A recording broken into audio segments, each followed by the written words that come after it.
Welcome to Read News from the New York Post. Benjamin Netanyahu, the longest-serving Israeli leader, was ousted as prime minister on Sunday after the Knesset, Israel's parliament, voted to form a new government made up of a coalition of opposition groups pledging to heal caustic divisions caused by Netanyahu's 12-year rule. Netanyahu had failed to form a government after a March 23 election, the fourth in 2 years, and could not block the power-sharing agreement between the groups, headed by his former defense minister Naftali Bennett and opposition leader Yair Lapid. Bennett and Lapid will each serve 2 years as prime minister on a rotating basis. Bennett was sworn in immediately after the 60-59 vote. Lapid will replace him in 2023. Netanyahu, 71, who has been prime minister since 2009 and previously held the post from 1996 to 1999, vowed we'll be back.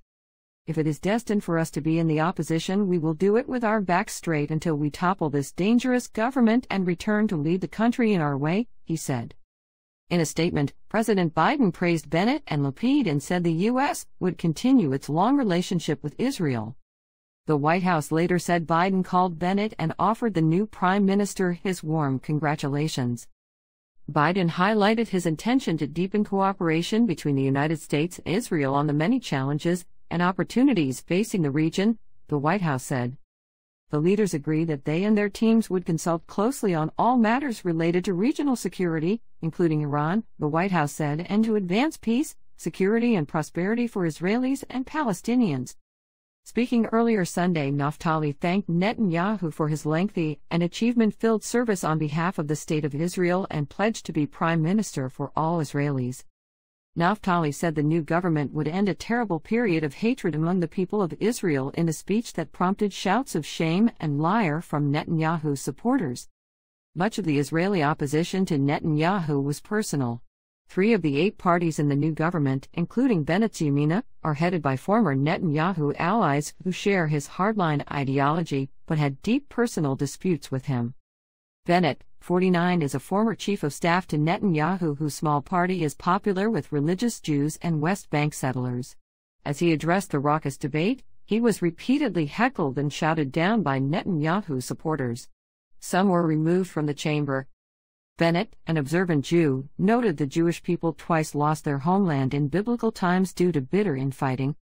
This time, at the decisive moment, we have taken responsibility, he said, to continue on in this way. More elections, more hatred, more vitriolic posts on Facebook is just not an option. Therefore we stopped the train, a moment before it barreled into the abyss. The new cabinet met briefly, and Bennett recited a prayer for new beginnings and said it was time to mend rifts. Citizens of Israel are all looking to us now, and the burden of proof is upon us, Bennett said. The millionaire former high-tech entrepreneur faces a tough test maintaining an unwieldy coalition from the political right, left and center.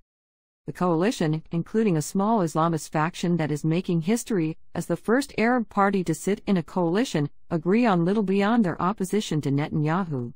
They are likely to pursue a modest agenda that seeks to reduce tensions with the Palestinians and maintain good relations with the U.S. without launching any major initiatives.